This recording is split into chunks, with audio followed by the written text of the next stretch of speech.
Chapter 717, The World and Hero Bandit. Inside the ancient palace standing above the gray fog, Alger wasn't in a rush to mention the matter regarding crazy Captain Connor's Victor. He turned his head to look at the sun. "Are you still in Afternoon Town?" Derek nodded honestly. "Yes, we took a very long time to establish a camp. Later, with small teams, we wiped out the remnant monsters, one street at a time, in search of any ancient ruins that might still exist. Although this process is slow, it's sufficiently safe."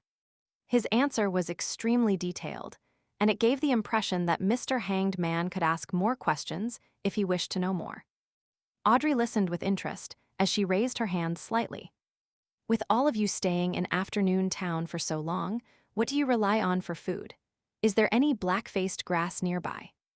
She had long heard from Little Sun that the City of Silver relied on the black-faced grass that they grew around the city as their source of sustenance.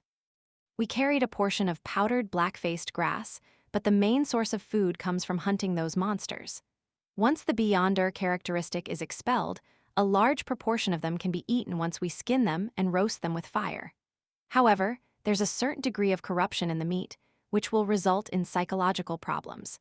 We can't continuously consume the meat, and we will need to spread out the intervals," Derek replied in a serious manner to Miss Justice's question. Audrey recalled the few monsters in the depths of the darkness mentioned by Little Sun, and having terrifying vibes about the dark and eerie area around the City of Silver, she couldn't help but press further. "Wouldn't that be very disgusting?" Fours, who was attentively listening to the other members' conversation, was inspired by this question.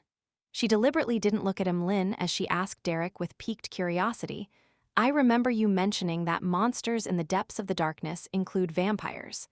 Their bodies run with pus and are extremely ugly. Then, how would you consume vampires after killing them?" Emlyn, who heard the question, forgot to correct her by informing her that sanguine weren't vampires. His expression turned livid as he felt an inexplicable feeling of indescribable horror. Derek was silent for 2 seconds before saying, "There are some monsters that are indeed disgusting, very disgusting. Just like the vampires as mentioned by Miss Magician, but we have no choice. As long as it's edible, we will eat it." His voice gradually turned heavy, as though he once again deeply felt the tragedy that was the curse which enveloped the City of Silver. The palace that looked like a giant's residence fell silent once again. Even Emlyn, who wanted to retort Derek, didn't say a word. All he did was curl his lips and retract his arm.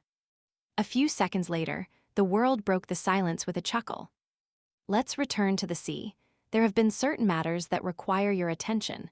Crazy Captain Connor's Victor's single-eyed skull drifted to a nearby harbor after a storm. The masts were snapped, and there were charred marks. The entire crew, including Connor's Victor, died. No one survived. Justice and company didn't know who Crazy Captain was. They weren't too interested in the news, other than being curious as to what caused this destructive naval tragedy." On the other hand, Alger shared completely different thoughts from them. "There must be a tremendous secret if the world is paying attention to the matter regarding Crazy Captain. It's no wonder His Eminence, Cotman, issued such an important command to get the mandated Punisher and captains to investigate the situation." Alger's eyes darted about slightly as he said after some thought, "In Bayam, the Church of Storms is actively investigating the people and matters surrounding Crazy Captain Connor's Victor."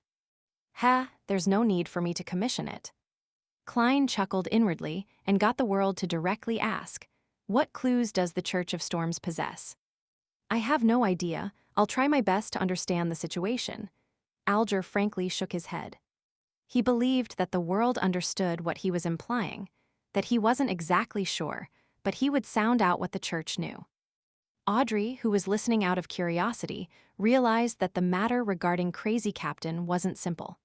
Hence, she asked probingly, "Mr. World, isn't this common infighting among pirates?" Klein was just about to be perfunctory with Miss Justice, but without divulging anything further when he suddenly thought of a problem. Behind the great smog of Backland and the disappearances, there might be a particular faction from the royal family.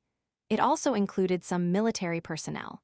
and Miss Justice would lean towards the nobles and royal family, both her emotions and from her standpoint. If there comes a day when I target those bastards who are deserving of death, she might not find it acceptable if I commission a mission to her. She might even fall into a dilemma. Therefore, I should now inject the impression in her that the royal family and military have plenty of bad guys. I would subtly change the direction in which her standpoint and emotions are directed towards. For this, I can bear the burden that some of the information regarding the world is leaked. Klein thought for a moment and made the world say with a relaxed but mocking tone, "Crazy Captain is related to the disappearance of the colonial slaves, which Mr. Hanged Man was previously investigating. The Demoness sect takes the people who are tricked or abducted and hands them over to Vice Admiral Ailment Tracy, and they have them ship the people over to the northern continent's East Seas coast. Then, with Crazy Captain Connor's Victor, it completes the last mile. This pirate is intricately tied with many human traffickers and slave merchants in loan. Back when I informed Mr. Hanged Man of the news in January, someone witnessed Balin, who was involved in the disappearance cases, with a Me-9 member who is loyal to the royal family. Also, Backland's largest human trafficker, Capim, had guards from the Arbiter pathway. With so many matters compounded together, do you think that Crazy Captain's death is simply a result of pirate infighting? Heh heh heh, I've always wondered why the person behind all of this needs so many slaves. The connections between the clues were clearly presented before Audrey, Alger, and company. It made them suddenly realize a lot of things. Mr. World left Backland and headed for the sea to seek out clues. He's always been investigating the truth behind the Great Smog and Prince Edisac's death. According to the information he provided, it's clear that the true murderer hasn't been punished. He's still hidden inside the royal family, and there's a portion of the military who are working for him. How despicable. This kind of person should be thrown into hell. How does Mr. World know that the guards around Capim were Beyonders from the Arbiter pathway? Did he fight with them? Audrey's mind raced as she suddenly made the connection. Capim was killed by hero Bandit Black Emperor. The latter clearly knew which pathway Capim's guards belonged to. Hero Bandit Black Emperor is Mr. Fool's blessed. Mr. World is suspected to have certain connections with Mr. Fool. He has never sought Emperor Roselle's diary pages. Therefore, Mr. World is Hero Bandit Black Emperor, and he's also Mr. Fool's blessed. He doesn't hand in Emperor Roselle's diary pages because he hands them over in private. Some of his actions from before were to hide his identity as a blessed.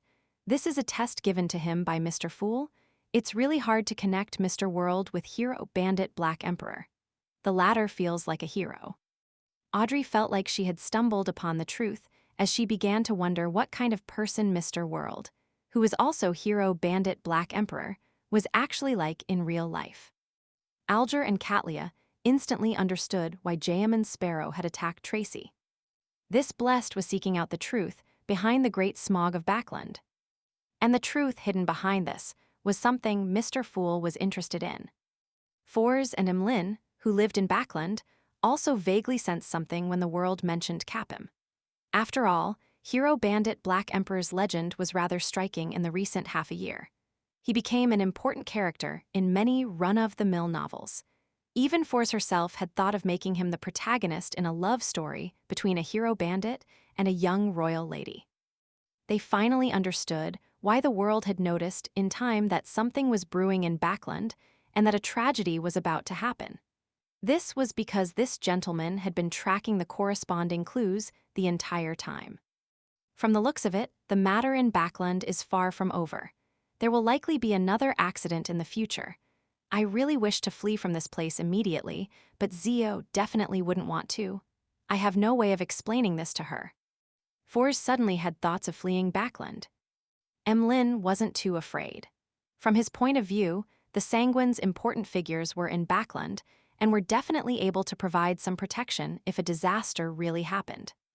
After 2 seconds of silence, Alger said in a serious manner, "I will try my best to investigate this matter." He had already sensed that the truth behind Crazy Captain's death hid a rather terrifying storm.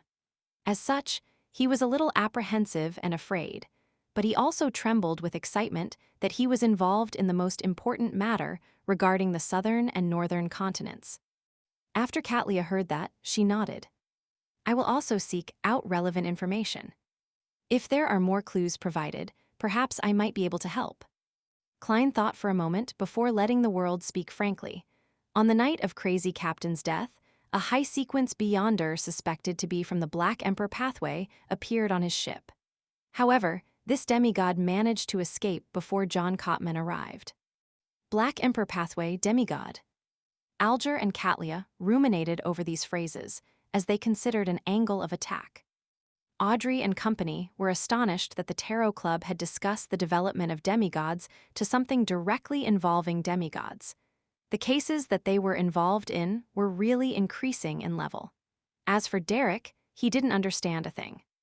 With Crazy Captain's matter coming to pass, Katlia glanced at the world before deliberately mentioning her tidbit. Another incident happened at sea. Last week, the crazy adventurer Jayaman Sparrow hunted the second mate of the King of Immortality, Slaughterer Kirches. He was a sequence 5 Beyonder. How impressive! Fours, who was only a sequence 8, sighed from the bottom of her heart. She knew very well what it meant to be a sequence 5. Yes, he really is a legendary adventurer, Audrey echoed.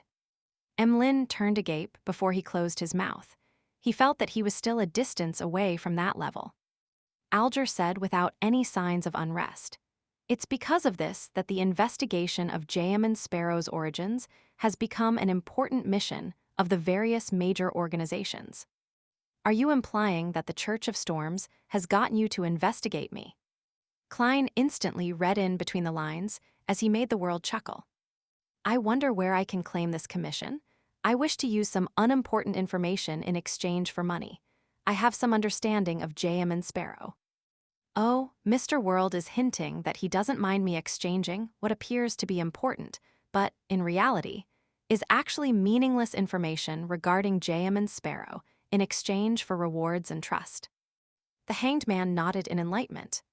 The free exchange continued for a while until Derek finished learning this week's list of ancient Hermes terms before everything came to a close. After he watched the bowing Miss Justice and company leave, Klein cast his gaze onto Grossel's travels.